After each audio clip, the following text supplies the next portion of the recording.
यहाँ पर ये क्या करें, आर्ग्यू करें एक दूसरे से कौन जो है बड़ा एंगल बना रही है, इनको मिक्स कर देना है। ठीक है, क्या कर देना है, पर एक सिलवट पड़ती है इस तरीके से, इस सिलवट को ही हम क्या कहते हैं। Hello everyone, welcome back to my YouTube channel. आज हम इस वीडियो में class 6 second chapter lines and angles की नेक्स्ट फिगर इट आउट को देखने वाले हैं। इसके पहले वाले वीडियो में मैंने आपको फर्स्ट और सेकंड फिगर इट आउट करवा दिया है। अगर वो वीडियो आपने नहीं देखा है तो उसका लिंक मैं आपको डिस्क्रिप्शन बॉक्स में दे दूंगी, वहां जाकर आप देख सकते हैं। तो चलो हम स्टार्ट करते हैं। लाइंस एंड एंगल्स की नेक्स्ट फिगर इट आउट को देखने से पहले हम टॉपिक देख लेते हैं कि हमको यहाँ पर टॉपिक क्या गिवन है। टॉपिक है comparing angles without super imposition. बिना सुपर इम्पोजिशन किए, बिना ओवरलैप किए हम एंगल्स को कंपेयर कैसे करेंगे। ठीक है, तो चलो हम स्टार्ट करते हैं। यहाँ पर है two cranes are arguing about who can open their mouths wider, who is making a bigger angle, let us first draw their angles, how do we know which one is bigger। यहाँ पर कहने का मतलब ये है कि ये जो टू क्रेन्स है इन्होंने अपने माउथ को क्या कर रखा है, ओपन कर रखा है, और किसने अपने माउथ को ज्यादा ओपन कर रखा है। यहाँ पर ये क्या करिए, आर्ग्यू करें एक दूसरे से, who is making a bigger angle, कौन जो है बड़ा एंगल बना रही है। हम क्या करेंगे, let us first draw their angles, हम क्या करेंगे इनके जो एंगल्स है उनको फर्स्ट ड्रॉ करेंगे।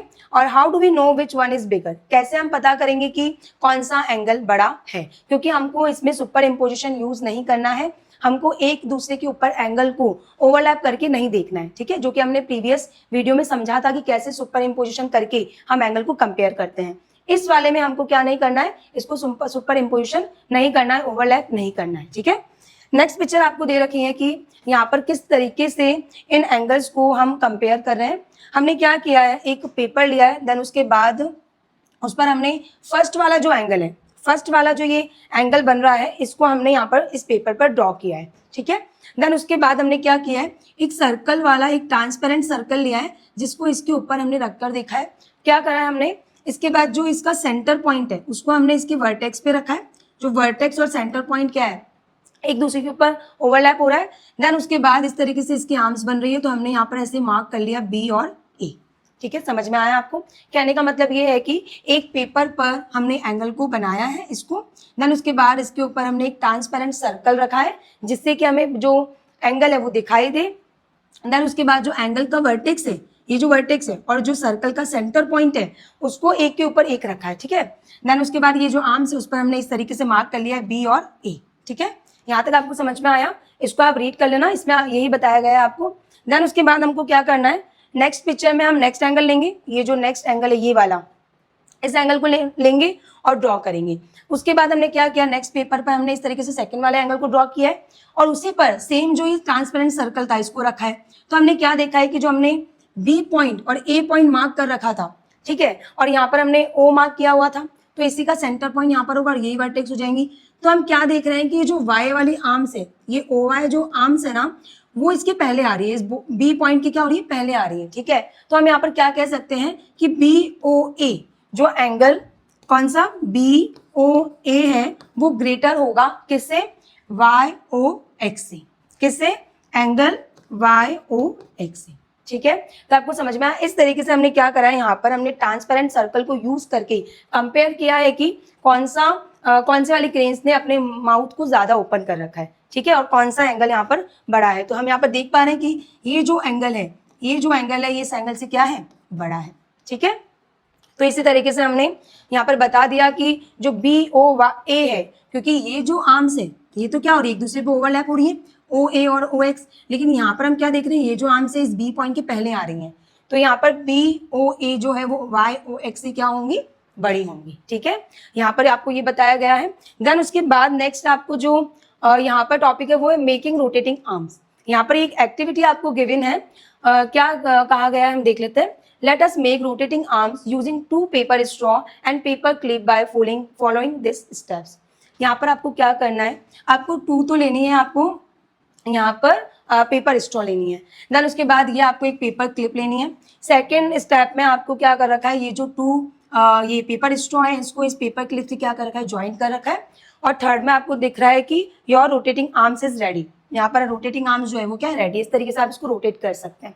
ठीक है, नेक्स्ट क्या बोला गया है, make several rotating arms with different angles between the arms, arrange the angles you have made from smallest to largest by comparing and using superimposition।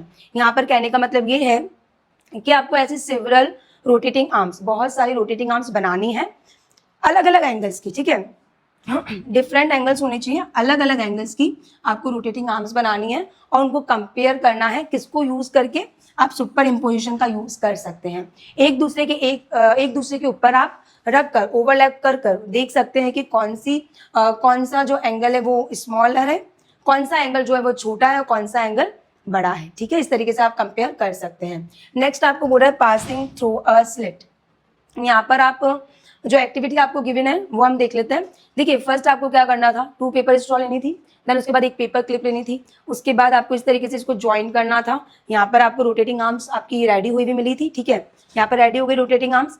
Then उसके बाद आपको बहुत सारी रोटेटिंग आर्म्स जैसे बना लेनी है, लेकिन एंगल्स क्या होने चाहिए? अलग अलग होनी चाहिए। यहाँ पर जो एंगल बन रहे हैं वो अलग अलग होने चाहिए। देन उसके बाद अरेंज करना था आपको उसको स्मॉलेस्ट टू लार्जेस्ट, छोटे से बड़े आप अरेंज कर सकते हैं। किसका यूज करके? आप सुपर इम्पोजिशन का यूज करके उसको कंपेयर कर सकते हैं, कौन सा एंगल बड़ा है कौन सा एंगल छोटा है। देन उसके बाद उसको आप अरेंज कर सकते हो। एक्टिविटी यहाँ पर क्या गिवन है आपको? यहाँ पर आपको एक क्या करना है, एक ना कार्डबोर्ड लेना है। क्या लेना है? कार्डबोर्ड लेना है and make an angle shaped slit as show below by tracing and cutting out the shapes of one of the rotating arms. Then उसके बाद बहुत सारी आपको रोटेटिंग आर्म्स बनानी है जिसका एंगल क्या हो? अलग अलग हो। क्या हो? एंगल अलग अलग हो। देन उसके बाद किसी भी एक रोटेटिंग आर्म्स को ट्रेस करके आपको क्या करना है, उसी को इसमें इस तरीके से कट कर लेना है, ठीक है। इस कार्डबोर्ड में इस तरीके से आपको क्या कर लेना है? कट कर लेना है। देन उसके बाद आपको क्या करना है, now shuffle and mix up all the rotating arms, can you identify which of the rotating arms will pass through the slit. Then उसके बाद ये जो सारी रोटेटिंग आर्म्स है इनको मिक्स कर देना है, ठीक है। क्या कर देना है? मिक्स कर देना है। देन उसके बाद आपको देखना है एक एक को लगाकर इसके ऊपर कि कौन सी रोटेटिंग आर्म्स जो है वो इसमें फिक्स्ड हो रही है या फिर इसमें से गुजर सकती है, ठीक है। तो हम यहाँ पर देख लेते हैं। नेक्स्ट पिक्चर में देखिए, ऐसे रोटेटिंग आर्म्स को इस पर लगाकर देखा है। जैसे फर्स्ट में अगर हम बात करें तो the correct one can be found by placing each of the rotating arms over the slit. Let us do this for some of the rotating arms. कहने का मतलब यहाँ पर ये है कि फर्स्ट फिगर में अगर हम देखते हैं तो हमें क्या दिखाई दे रहा है कि ये जो कट हमने लगाया, स्लिट जो बनाया, इस तरीके से बनाया है, ठीक है। तो जो स्लिट एंगल है वो ये है और यहाँ पर जो रोटेटिंग आर्म्स वाला एंगल है वो ये है। तो हम क्या देख पा रहे हैं कि इसके जो एक आर्म्स है वो इसमें से फिट नहीं हो रही, इसमें से नहीं गुजर पा रही है। तो हम कह रहे हैं slit angles is greater then the arms angle. यहाँ पर जो स्लिट वाला एंगल है वो आर्म्स एंगल से क्या है? बड़ा है। The arms will not go through the slit, इसलिए जो आर्म्स है वो इसमें से नहीं गुजर सकती। नेक्स्ट पिक्चर में अगर हम देखें तो ये जो स्लिट एंगल है वो आर्म्स एंगल से छोटा है, ठीक है। यहाँ पर क्या कह रहा है? Slit angle is less than the arms angles, the arms will not go through the slit. तो हम क्या कह सकते हैं कि जो आर्म्स है वो इस स्लिट में से क्या नहीं हो सकती? गुजर नहीं सकती। नेक्स्ट वाले में हम क्या देख रहे हैं? Slit angle is equal to the arms angle. यहाँ पर जो ये स्लिट एंगल है ये आर्म्स एंगल के क्या है? इक्वल है। इसलिए हम क्या देख पा रहे हैं कि जो आर्म्स एंगल है वो इसमें क्या हो पा रही है? फिट हो पा रही है, इसमें से गुजर सकती है। The arms will go through the slit. यहाँ तक आपको समझ में आया? तो इससे आपको क्या पता चल रहा है कि अगर एंगल्स इक्वल होगा और स्लिट एंगल्स, आर्म्स एंगल और स्लिट एंगल्स अगर इक्वल होगा तो ही वो उसके अंदर से क्या हो सकती है? गुजर सकती है। तो यहाँ पर क्या कह रहा है? Only the pair of rotating arms where the angle is equal to that of the slit passes through the slit. Note that the possibility of passing through the slit depend only on the angle. किस पे depend करती है? ये angle पर depend करती है between the rotating arms and not on their length. Length पर depend नहीं करती है। ये लेंथ कितनी है उस पर ये डिपेंड नहीं करेंगी। आर्म्स की जो लेंथ है, ये आर्म्स की जो लेंथ है वो कितनी है इस पर ये डिपेंड नहीं करेंगी। हाँ, ऐसा होना चाहिए as long as they are shorter than the length of slit. जो स्लिट जो हमने कट लगाया है उससे लेंथ क्या होनी चाहिए? छोटी होनी चाहिए, ठीक है। देन उसके बाद क्या किस पे डिपेंड कर रही है? ये जो एंगल पर डिपेंड करती है। यहाँ पर ये कह रहा है कि only on the angle between the rotating arms and not on their length. Length पर डिपेंड नहीं करती है, ठीक है। यहाँ तक आपको समझ में आया? नेक्स्ट अगर हम बात करें तो इस पिक्चर में आपको ये बताया गया है कि ये बॉय जो है इसने कहा है कि चैलेंज रिड्यूस दिस एंगल। इसका जो एंगल है, ये एक रोटेटिंग आर्म्स है, इसके एंगल को क्या करो? कम करो। तो गर्ल ने यहाँ पर क्या करा है? इसके आर्म्स को, ये जो आर्म्स है इसको कट कर दिया। अब एक बात बताइए कि आर्म्स को कट होने से क्या एंगल पर कुछ इफेक्ट होगा? मैंने आपको यहाँ पर बता दिया कि देखिए लेंथ पर डिपेंड ही नहीं करता, ठीक है। जो एंगल है उस पर कोई भी यहाँ पर इफेक्ट नहीं होगा। तो यहाँ पर हंसते हुए बॉय ने क्या कहा है? The angle is still the same. Angle क्या रहेगा? सेम रहेगा। कहने का मतलब यहाँ पर ये है कि अगर आप उसके आर्म्स कट कर देंगे तो एंगल पर कुछ भी इफेक्ट नहीं होगा। समझ में आया आपको ये एक्टिविटी? नेक्स्ट अगर हम बात करें तो नेक्स्ट यहाँ पर स्पेशल टाइप्स ऑफ एंगल्स, ये आपको टॉपिक गिवन है। इसमें क्या बताया गया है, हमने प्रीवियस वीडियो में देखा था कि इस गर्ल ने क्या करा था, अपनी बुक को ओपन किया था, देन ठीक है, देन उसके बाद हमने ये देखा था कि इस तरीके से एक स्ट्रेट एंगल बन रहा था, तो ये वर्टेक्स था, ठीक है, और ये 2 रेज थी। यहाँ पर हमने देखा था कि ये रेज जो है एक दूसरे पे ओवरलैप कर रही थी, देन ये एक एंगल फॉर्म हो रहा था, ठीक है। तो यहाँ पर क्या कहा गया है, let us go back to Vidya's notebook and observe her opening the cover of the book in different scenarios. She makes a full turn of the cover when she has to write by holding the books in her hand.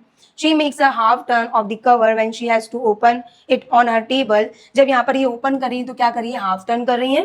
In this case, observe the arms of the angle form. They lie in a straight line. यहाँ पर जो angle है वो एक straight line पे बना हुआ है, तो इसको हम क्या कहते हैं, इसी angle को हम कहते हैं straight angle. क्या कहते हैं, straight angle. एक straight line पर इस तरीके से एंगल बनेगा, उसको हम कहते हैं स्ट्रेट एंगल। यहाँ पर जो वर्टेक्स है वो है O और OB और OA क्या है यहाँ पर, आर्म्स ऑफ द एंगल। समझ में आया? नेक्स्ट आपको यहाँ पर ये कह रहे हैं कि let us consider a straight angle AOB, angle AOB, observe that any रे OC divides it into 2 angles AOC and COB। कहने का मतलब ये है कि इस स्ट्रेट लाइन पर अगर हम इस तरीके से यहाँ पर एक लाइन बनाते हैं, OC क्या बनाते हैं, OC रे बनाते हैं, आप ये मान लीजिए, ठीक है। इस तरीके से हम एक लाइन बनाते हैं तो हम क्या देख रहे हैं कि यहाँ पर एक एंगल बन रहा है ये AOC, ठीक है, एक एंगल बन रहा है BOC। तो हम क्या देख रहे हैं कि जब हमने स्ट्रेट लाइन पर एक OC रे बनाई, ठीक है, तो यहाँ पर जो एंगल फॉर्म हुए इस तरीके से एंगल फॉर्म हुए, ठीक है। नेक्स्ट ये हम क्या कह सकते हैं, एक दूसरे के क्या है, ये एंगल एक दूसरे के इक्वल नहीं है, ठीक है, ये एंगल जो है ये बड़ा है इस एंगल से, ठीक है। तो यहाँ पर ये कह रहा है कि is it possible to draw OC such that the 2 angles are equal to each other in size. क्या ये पॉसिबल है क्या कि हम इस AOB पर, इस स्ट्रेट लाइन पर OC को इस तरीके से बनाएं जिससे कि हमको 2 इक्वल एंगल्स मिले, ये जो एंगल है इस एंगल के क्या मिले, बराबर मिले। तो बिल्कुल ही पॉसिबल है, लेट्स एक्सप्लोर, ठीक है। इसको हम देखते हैं कैसे। We can try to solve this problem using a piece of paper. Recall that when a fold is made, it creates a crease which is straight. यहाँ पर ये कहने का मतलब है कि यहाँ पर हम किस तरीके से एंगल बनाएंगे कि दोनों क्या हो, इक्वल हो। तो यहाँ पर ये किस तरीके से बना रहा है, इसने क्या करा है, एक पेपर लिया है, क्या लिया है, एक पेपर लिया है और इसको इस तरीके से यहाँ पर O से फोल्ड किया है कि यहाँ पर क्या बने, क्रीज बन जाए। क्या बन जाए, क्रीज। क्रीज आपको समझ में आ रही है, एक तरीके से सिलवट बोलते हैं। जैसे कि मैं आपको समझाऊं, जैसे कि एक पेपर है, ठीक है, इस पेपर को क्या करा है, इस तरीके से हम फोल्ड करते हैं ना, तो यहाँ पर एक सिलवट पड़ती है इस तरीके से, ठीक है। इस सिलवट को ही हम क्या कहते हैं, क्रीज कहते हैं। क्या कहते हैं, क्रीज, ठीक है।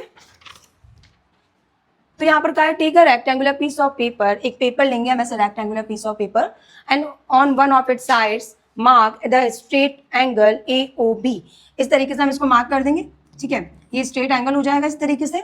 Try to get a line crease passing through O। हमको क्या बनाना है, जो क्रीज बनेंगे ना वो इस पॉइंट पे बनेंगी O पर, इस तरीके से उसको फोल्ड करना है। हम क्या देखेंगे, O that divides AOB into 2 equal parts। जो O है वो डिवाइड करेगा AOB को 2 इक्वल पार्ट्स में, किसमें, 2 इक्वल पार्ट्स में। How can it be done, कैसे ही होगा, fold the paper such that OB overlap. हमको क्या करना है, इसको इस तरीके से फोल्ड करना है जिससे कि OA जो है वो OB पे क्या हो, ओवरलैप हो, क्या हो, ओवरलैप हो with OA। Observe the crease and the 2 angles formed. आपको यहाँ पे ऑब्जर्व करना है, यहाँ पर क्या होगा, 2 एंगल्स बनेंगे, एक ये बनेगा और एक ये बनेगा, ठीक है। आगे ये कह रहा है कि justify why the 2 angles are equal, is there a way of superimpose and check can this superimposition be done by folding.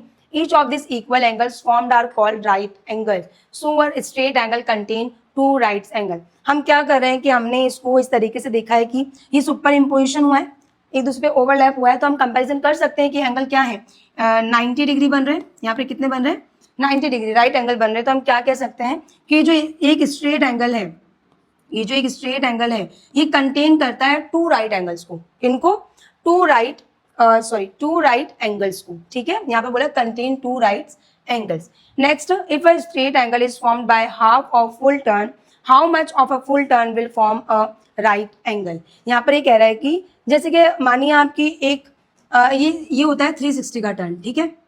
Next अगर हम बात करें तो हम इसका हाफ करते हैं तो ये 180 होता है, ठीक है, ये कितना होता है 180, ये टोटल होता है 360, ठीक है, और ये हमारा होता है 180। जब इसका हम हाफ करते हैं, 180 का भी हम हाफ कर देते हैं तो कितना हो जाता है 90 डिग्री हो जाता है। कितना हो जाता है 90 degree. If a straight angle is formed by half of full turn, straight angle क्या है, फुल टर्न का हाफ है, ठीक है, how much of a full turn will form a right angle.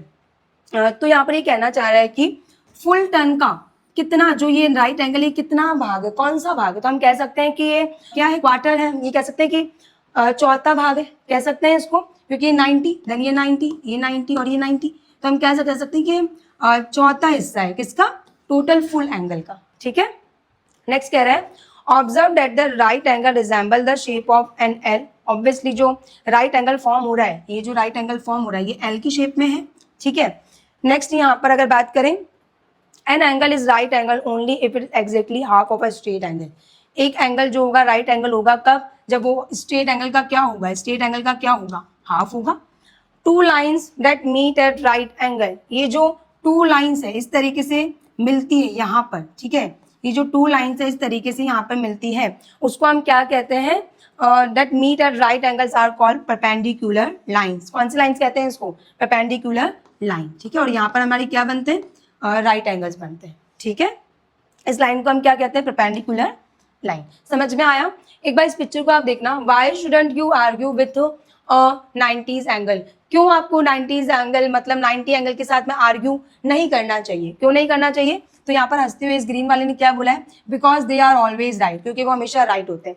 यहाँ पर राइट का सेंस, राइट एंगल 90 डिग्री से ना होकर राइट मतलब सही से हुआ है, ठीक है, कि क्या होते हैं वो हमेशा सही होते हैं, ठीक है। और इस थर्ड वाले ने कुछ बोला ही नहीं है। तो यहाँ पर कहने का मतलब है कि राइट एंगल जो बनेंगे वो स्ट्रेट एंगल के बीच में इस तरीके से बनते हैं, ठीक है, 90। तो एक स्ट्रेट एंगल में टू राइट एंगल होते हैं एक तरीके से, ठीक है। समझ में आया आपको ये। कुल मिलाकर यहाँ पर अगर देखिए तो इस एक्टिविटी को करने से, इस पेपर को फोल्ड करेंगे देन उसके बाद हमको यहाँ पर टू राइट एंगल मिलते हैं, ठीक है।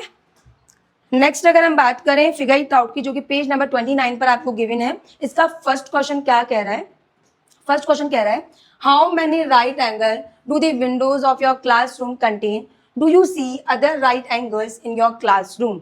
ये जो क्वेश्चन है ये आपको सेल्फ करना चाहिए, बट फिर भी मैं बता देती हूँ। यहाँ पर आपको बोला गया है कि आपकी जो क्लासरूम है उसमें जो विंडो है उसमें कितने राइट एंगल्स बनेंगे, ठीक है। तो हम देख सकते हैं, अगर हम बात करें किस तरीके की विंडो बनी होंगी, ठीक है, जैसे अगर यहाँ पर भी इस तरीके से बना हो उसको हम कंसीडर नहीं कर रहे हैं, ठीक है, हम केवल इस विंडो की इसकी बात कर रहे हैं। तो हम यहाँ पर क्या कहेंगे कि इस तरीके से हमको यहाँ पर 4 राइट एंगल मिलेंगे, ठीक है। हम ये कह सकते हैं कि यहाँ पर हमको 4 राइट एंगल मिलेंगे। तो मैंने यहाँ पर क्या बताया, there are 4 right angles in the window of our classroom. कितने राइट एंगल्स मिलेंगे हमको, 4 राइट एंगल्स मिलेंगे।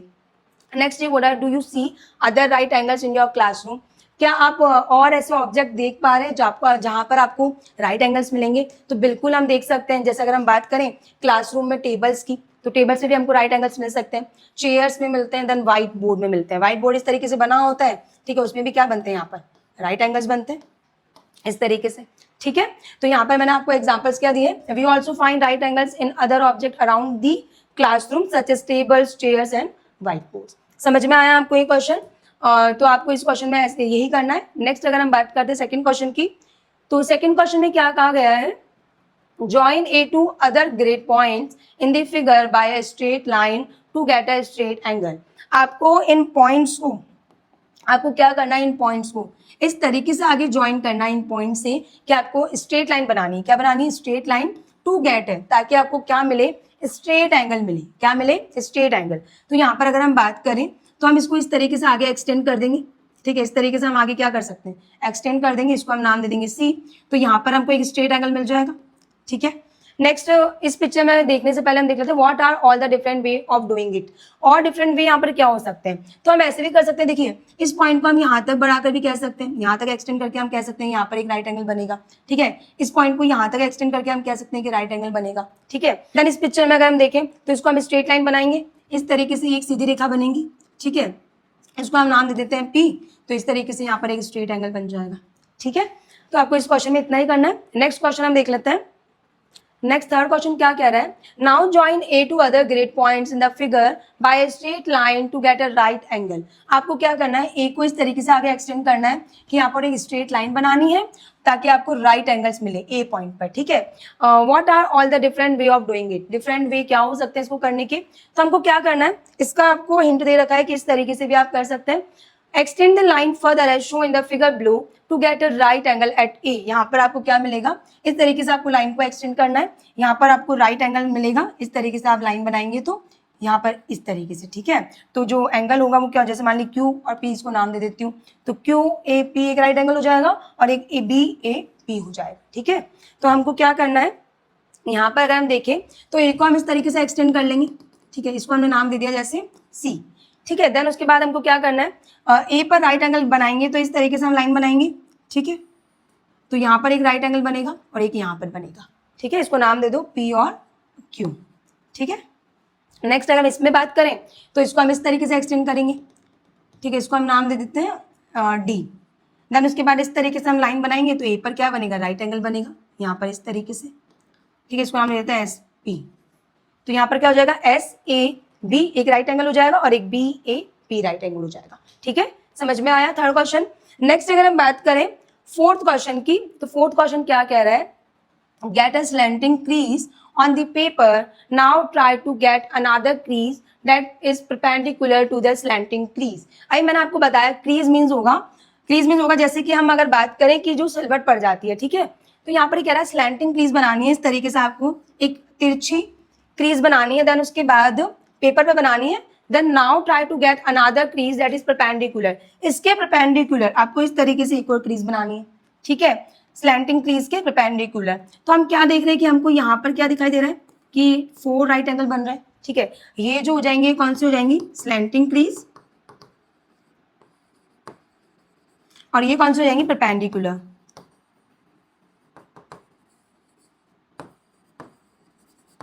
ठीक है। तो हम क्या देख रहे हैं कि यहाँ पे हमको क्या मिल रहा है, 4 राइट एंगल मिल रहे हैं। तो यहाँ पर ये क्वेश्चन कह रहा है कि how many right angles do you have now, justify why the angles are exact right angles.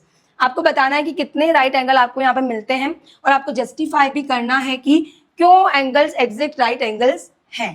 Then उसके बाद आपको सेकेंड क्वेश्चन क्या कह रहा है, describe how you folded the paper, किस तरीके से आपने पेपर को फोल्ड किया है उसको आपको डिस्क्राइब करना है, so that any other person who does not know the process, जिसके कारण जो कोई भी पर्सन है अगर वो प्रोसेस नहीं जानता है तो वो क्या कर सके, उसको क्या सिंपली वो उस रूल्स को फॉलो कर सके, स्टेप्स को फॉलो कर सके और राइट एंगल्स को मतलब उसको राइट एंगल्स मिल सके, ठीक है। तो फर्स्ट क्वेश्चन की अगर हम बात करें तो हमें क्या दिख रहा है कि यहाँ पर 4 एंगल्स मिल रहे हैं हमको राइट एंगल्स। तो इसका सॉल्यूशन देखना आप, फर्स्ट का सॉल्यूशन है we get 4 right angles at the point where the 2 crease intersect. हम यहाँ पर क्या देख रहे हैं कि जहां पर 2 क्रीज इंटरसेक्ट कर रही हैं वहां पर कितने राइट एंगल बन रहे हैं, 4 राइट एंगल बन रहे हैं, ठीक है। Next, all the angles are exactly 90 degree, सारे एंगल जो है वो कितने 90 डिग्री हैं, because the second crease being perpendicular to the first, क्योंकि जो ये सेकेंड क्रीज हमने बनाई है वो क्या है, इस क्रीज के परपेंडिकुलर है, क्या है, परपेंडिकुलर है, जो कि इसको डिवाइड करती है एग्जैक्टली 2 राइट एंगल में, ठीक है। Because the second crease being perpendicular to the first forms a cross-like intersections that divides the area around the point into 4 equal right angle, जो कि इस एरिया को डिवाइड करती है 4 राइट एंगल्स में, ठीक है, समझ में आया आपको। नेक्स्ट अगर हम बात करें सेकंड की, तो मैंने आप यहाँ पर आपको स्टेप्स बता दिया किस तरीके से हमने इसको बनाया है। First we fold the paper to make a slanting line, first हमने क्या करा, पेपर को फोल्ड किया है जिससे कि एक तिरछी लाइन बने, इस तरीके से हमने पेपर को फोल्ड किया है ना, जैसे कि इस तरीके की लाइन बने, ठीक है। नेक्स्ट हमने क्या करा, then we fold the paper again, वापस इस पेपर को हमने इस तरीके से फोल्ड किया है जिससे कि यहाँ पर इस तरीके से परपेंडिकुलर लाइन बन रही है, ठीक है। इस पेपर को पहले हमने इस तरीके से फोल्ड करा है, देन उसके बाद वापस इस तरीके से फोल्ड करा है, and that one part of the slanting line comes on top of the other part, जिससे कि ये पार्ट इस पे मैच हो, ठीक है। Next, if we do it carefully, we get another slanting line that is exactly perpendicular to the first one. At the point where the 2 lines meet, we get 4 right angles. जहां पर दोनों line मिल रही है वहां पर हमको क्या मिल रहे हैं, 4 right angles मिलते हैं, ठीक है।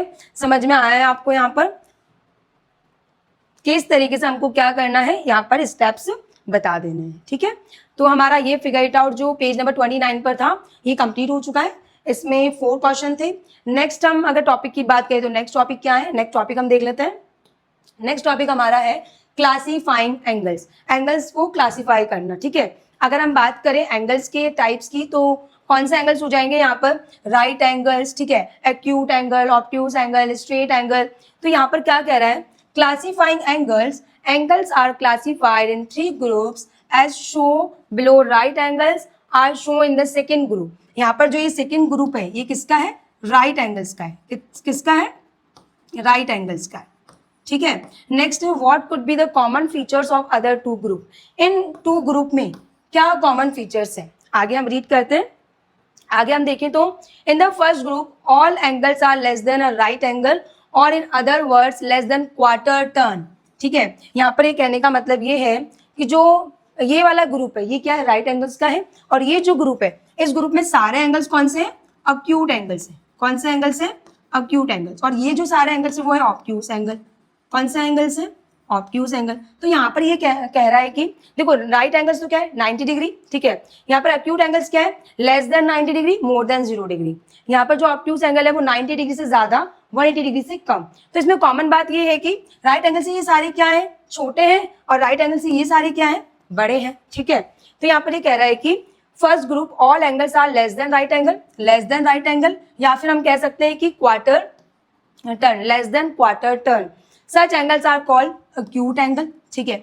नेक्स्ट कह रहा है in the third group all angles are greater than a right angles. Third group में हम क्या देख रहे हैं कि जो सारे एंगल्स हैं वो क्या है, राइट एंगल से बड़े हैं, मीन्स 90 डिग्री से ज्यादा है, 180 डिग्री से कम है।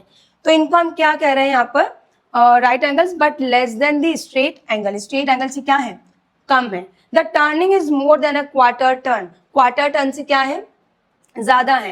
And less than a half turn, और हाफ टर्न से कम है। कहने का मतलब यहाँ पर ये है कि ये जो टर्न है, ठीक है, इसमें अगर हम बात करें तो जो 90 डिग्री से कम होंगे वो क्या होंगे, वो हम कह सकते हैं क्वार्टर टर्न से कम है। ये जो 90 डिग्री से ज्यादा होंगे, 180 से कम होंगे, वो क्वार्टर टर्न से ज्यादा है, ठीक है। ये हम कह सकते हैं यहाँ पर, क्योंकि ये टोटल कितना होता है 360 डिग्री होता है, ठीक है। ये कितना होता है 180, ये 90 और 90, ठीक है।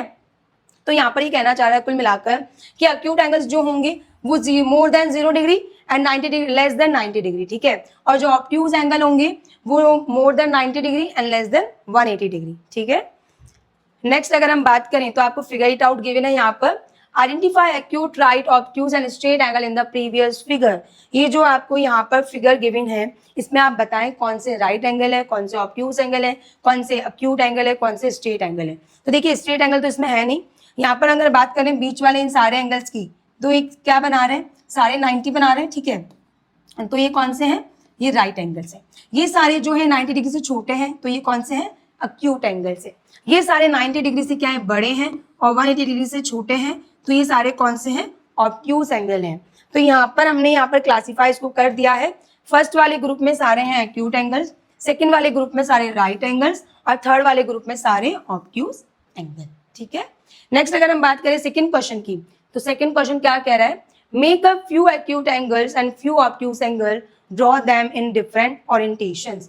कहने का मतलब यहाँ पर ये है कि आपको क्या करना है, आपको कुछ एक्यूट एंगल्स बनाने हैं और कुछ आपको ऑब्ट्यूज एंगल बनाने हैं और उनको ड्रॉ करना है डिफरेंट ओरिएंटेशन में, मींस डिफरेंट डायरेक्शन में, ठीक है। तो इसको आप देखना एक तरीके से, जैसे अगर बात करते हैं फर्स्ट हम एक्यूट एंगल्स की, ठीक है, और नेक्स्ट यहाँ पर ऑब्ट्यूज एंगल, ठीक है। तो हमको क्या करना है, डिफरेंट डायरेक्शन में शो करना है इनको। तो इस तरीके से हम बना देंगे। जैसे एक्यूट एंगल्स की बात करें तो ये हो जाएगा, ठीक है, 90 डिग्री से छोटा होना चाहिए। एक हम इस डायरेक्शन में ऐसे बना सकते हैं, ठीक है, एक हम इस तरीके से बना सकते हैं, ठीक है, एक हम कैसे बना सकते हैं, इस डायरेक्शन में ऐसे बना सकते हैं। सारे क्या है 90 डिग्री से छोटे हैं, ठीक है। नेक्स्ट अगर हम बात करें ऑब्ट्यूज एंगल तो क्या होगा, more than 90 and less than 180। तो इसमें हम इस तरीके से बना सकते हैं इसको, ठीक है। नेक्स्ट अगर बात करें तो इस तरीके से आप बना सकते हैं, ठीक है। तो हमको कम से कम हम 4 बना देते हैं यहाँ पर, ठीक है, 4 डायग्राम बना देते हैं। नेक्स्ट अगर हम बात करें तो इस तरीके से हम बना सकते हैं इसको, ठीक है। और एक हम बना देते हैं जैसे कि इस तरीके से, ठीक है, तो ये ऑब्ट्यूज एंगल होगा और ये एक्यूट एंगल्स हो गए। ठीक है, नेक्स्ट अगर हम बात करते हैं थर्ड क्वेश्चन की, तो थर्ड क्वेश्चन क्या कह रहा है यहाँ पर, do you know what the words acute and obtuse mean? क्या आप जानते हैं कि एक्यूट एंड ऑब्ट्यूज मीन्स क्या होगा, इसका मतलब क्या होगा? Acute means sharp and obtuse mean blunt. यहाँ पर आपको बताया कि एक्यूट मीन्स शार्प है, शार्प मतलब कोई चीज तीखी होना, ठीक है, और ब्लंट मतलब होता है कोई चीज ज्यादा मतलब तीखी ना होना, ठीक है, एक तरीके से। Why do you think these words have been chosen? क्या आप क्या सोचते हैं क्यों इन वर्ड्स को हमने यूज किया है, ठीक है। तो नेक्स्ट अगर हम बात करें फर्स्ट एक्यूट की, तो यहाँ पर हमने क्या रीजन दिया सॉल्यूशन में, the word acute means sharp because acute angles are smaller than 90 degree, क्योंकि जो एक्यूट एंगल्स है वो 90 डिग्री से क्या है, छोटे हैं। एंड विजुअली अगर हम इनको देखें तो क्या क्या दिखता है कि शार्प दिखाई देते हैं, एक तरीके से तीखे दिखाई देते हैं, और नैरो, ठीक है, like the tip of knife और पॉइंट, किसकी तरह, पॉइंट की तरह या फिर नाइफ ना, चाकू की जो नॉक होती है उसकी तरह दिखाई देते हैं। Which gives A sharp impression, जो हमको क्या देते हैं, शार्प इंप्रेशन देते हैं, इसलिए हमने इसके लिए वर्ड क्या यूज किया है, शार्प यूज किया है। नेक्स्ट अगर हम बात करें second, the word obtuse mean blunt, तो हमने यहाँ पर क्या ब्लंट वर्ड यूज किया, जो कि क्या होता है, एक तरीके से तीखा ना होना, ठीक है, डल होना। तो ब्लंट और dull and obtuse angle is greater than 90 degree, obtuse angle क्या होंगे, 90 डिग्री से ज्यादा होंगे। एंड अपीयर वाइडर, और कैसे, बोर्ड और वाइडर हमें दिखाई देते हैं, खुले हुए दिखाई देते हैं इस तरीके से, ठीक है। और इसकी बात करें तो इस तरीके से हमको ये तीखे शार्प दिखाई देते हैं, ठीक है। तो which makes it look blunt and less sharp, जो हमको क्या किस तरीके से दिखाई देते हैं, ब्लंट और लेस शार्प, ठीक है, इसलिए हमने यहाँ पर वर्ड यूज किया एक्यूट के लिए शार्प और ऑब्ट्यूज के लिए ब्लंट। नेक्स्ट क्वेश्चन की अगर हम बात करें तो नेक्स्ट क्वेश्चन फोर्थ क्या कह रहा है, find out the numbers of acute angles in each of the figure below. आपको यहाँ पर फाइंड करना है नंबर ऑफ एक्यूट एंगल्स। तो जैसे अगर हम देखें फर्स्ट शेप में, तो यहाँ पर हमको दिख रहे हैं कि एक एंगल ये हो गए, एक एंगल ये, एक एंगल ये, तो यहाँ पर 3 एंगल है एक्यूट एंगल। यहाँ पर बात करें 1 2 3 4 5 6 7 8 9 10 11 12, यहाँ पर कितने एंगल है, 12 एंगल से एक्यूट। यहाँ अगर बात करें तो 1 2 3 then 4 5 6 7 8 9 10 11 12 13 14 15 16 17 18, ठीक है, और 19 20 21, यहाँ पर कितने हैं, 21 है। अगर हम इसमें देखें तो हम क्या देख रहे हैं कि इसमें 3 एक्यूट एंगल्स है, इसमें 12 एंगल्स है, और यहाँ पर 21 एक्यूट एंगल्स है। नेक्स्ट क्या कह रहा है, what will be the next figure and how many acute angles will it have. Next figure क्या होगा, देखिए अगर इस फिगर की बात करें तो इस तरीके से हम ट्रायंगल बनाएंगे, ठीक है। देन सेकंड में इस तरीके से ट्रायंगल बना हुआ है, उसके बाद इस तरीके से नेक्स्ट में ट्रायंगल बना हुआ है यहाँ पर, तो एक ट्रायंगल हम इसके अंदर और बना देंगे, ठीक है। और यहाँ पर कितने होंगे, 3 12 21। हम क्या देख रहे हैं कि यहाँ पर जब हम इसमें 3 में प्लस कर रहे हैं, क्या प्लस कर रहे हैं, 3 में हम प्लस कर रहे हैं 9, तो हमको 12 मिल रहा है। देन हम 12 में क्या प्लस कर रहे हैं 9, तो हमको 21 मिल रहा है। 21 में हम प्लस करेंगे 9, तो हमको कितना मिलेगा, 30। तो यहाँ पर जो एक्यूट एंगल्स होंगे वो कितने होंगे, 30 होंगे, ठीक है। नेक्स्ट ये कह रहा है कि do you notice any pattern in the numbers, तो इसमें हम पैटर्न देख पा रहे हैं, बिल्कुल देख पा रहे हैं। अगर हम यहाँ पे बात करें तो यहाँ पे 3 एक्यूट एंगल्स हैं, यहाँ पर 12 है, यहाँ पर 21 है, नेक्स्ट फिगर में 30 एक्यूट एंगल्स बन रहे हैं। तो हम क्या देख रहे हैं कि हर में 9 एक्यूट एंगल्स क्या हो रहे हैं, इंक्रीज हो रहे हैं। तो हम यहाँ पे क्या देख रहे हैं कि इसमें पैटर्न क्या बन रहा है, in the given pattern each next figure has 9 more acute angles than the previous angle.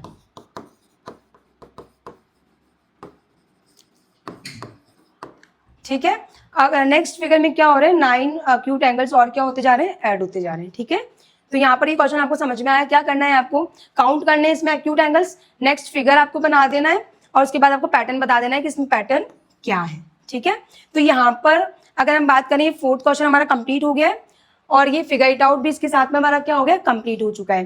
तो हमने आज इस वीडियो में 2 फिगर इट आउट को कंप्लीट किया है। आई होप आपको ये वीडियो पसंद आया होगा, तो प्लीज मेरे चैनल को लाइक शेयर सब्सक्राइब करें और अपने दोस्तों को शेयर करना ना भूलें। Thanks for watching this video.